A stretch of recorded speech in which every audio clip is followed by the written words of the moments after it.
ஹல்லேலூயா. இன்று அதிகாலையில் நாம் பரிசுத்தரின் வார்த்தையை நாம் தியானிக்க இருக்கிறோம். இந்த நாளிலே கூட நியாயாதிபதிகள் புத்தகம் 2வது அதிகாரம் 11, 12 வசனங்கள். அப்பொழுது இஸ்ரவேல் புத்திரர் கர்த்தரின் பார்வைக்கு பொல்லாப்பானதை செய்து பாகால்களை சேவித்து கர்த்தருக்கு கோபமூட்டினார்கள். ஆம் தேவ ஜனமே, இந்த வருடம் ஆசீர்வாதமாக இருக்க வேண்டும் என்று சொல்லி நீங்கள் விரும்பினால் ஒரு சில காரியங்களை நீங்கள் விட்டு விலகுகிறவர்களாய் இருக்க வேண்டும். கர்த்தரை விட்டு பாகால்களை சேவித்தது நிமித்தமாக கர்த்தருக்கு கோபமூட்டினார்கள் இஸ்ரவேல் ஜனங்கள் என்று சொல்லி அழகாக இந்த வேதத்திலே வசனம் சொல்லப்பட்டிருக்கிறதை நாம் பார்க்கிறோம்.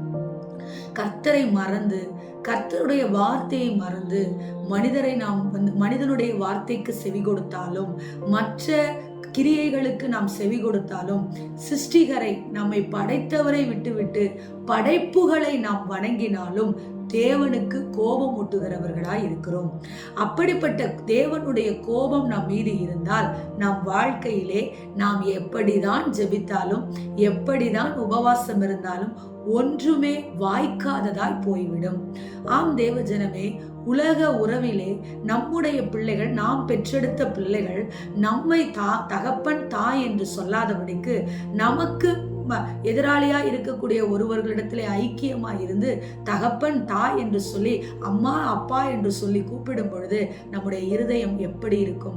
அதே போலதான் நம்மை படைத்த தேவனும் அவர் நம்மை அவருக்கென்று சிருஷ்டித்த பொழுது அவரை விட்டுவிட்டு நாம் பிறருடைய கிரியைகளை நாம் வணங்கும் பொழுது, பிறருக்கு நாம் முக்கியத்துவம் கொடுக்கும் பொழுது, அவருடைய வார்த்தையை அசட்டை பண்ணிவிட்டு மனிதனுடைய வார்த்தைக்கு முக்கியத்துவம் கொடுக்கும் பொழுது கர்த்தருடைய கோபம் நம்மேல் இருக்கிறது.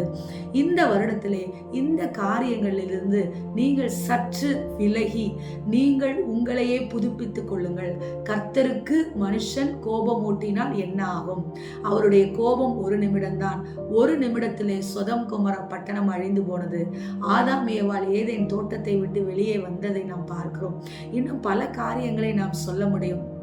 இதோ நோவா பேழைக்குள் செல்லும் பொழுது ஆண்டவர் இந்த பூமி எங்கும் அவர் ஜலத்தினால் அழித்ததை நாம் பார்க்கிறோம். எல்லாமே அவருடைய கோபத்தினால் ஒரு நிமிஷத்திலே நடந்ததுதான். ஆனால் அவருடைய தயவோ நீடிய வாழ்வை கொடுக்கிறது. தேவ ஜனமே, ஏன் நம் காலத்திற்கு முன்பாக நாம் சாக வேண்டும்? தேவனுடைய கோபாக்கினில் இருந்து விடுதலை ஆகுங்கள். அவருக்கு பிரியமில்லாத காரியத்தை செய்யாதபடிக்கு உங்களையும் உங்கள் இருதயத்தையும் பரிசுத்தம் பண்ணி கொள்ளுங்கள். நிச்சயமாய் இந்த நாள் உங்களுக்கு ஆசீர்வாதமாக இருக்கும்.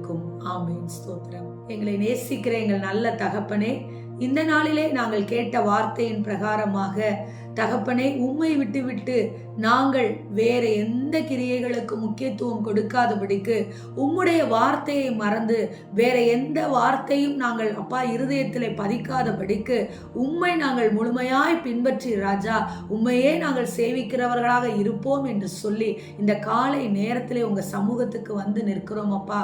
தேவையில்லாத காரியத்தில் ஈடுபட்டு உமக்கு கோபம் ஊட்டி இருந்தால் ஒரு விசையா எங்களை மன்னித்து எங்கள் ஜெபங்களை ஏற்றுக்கொள்ளும் அப்பா. இனிமேல் இப்படிப்பட்ட காரியங்களை செய்ய மாட்டோம் என்று சொல்லி உம்முடைய சமூகத்திலே நாங்கள் உறுதி எடுக்கிறோம்.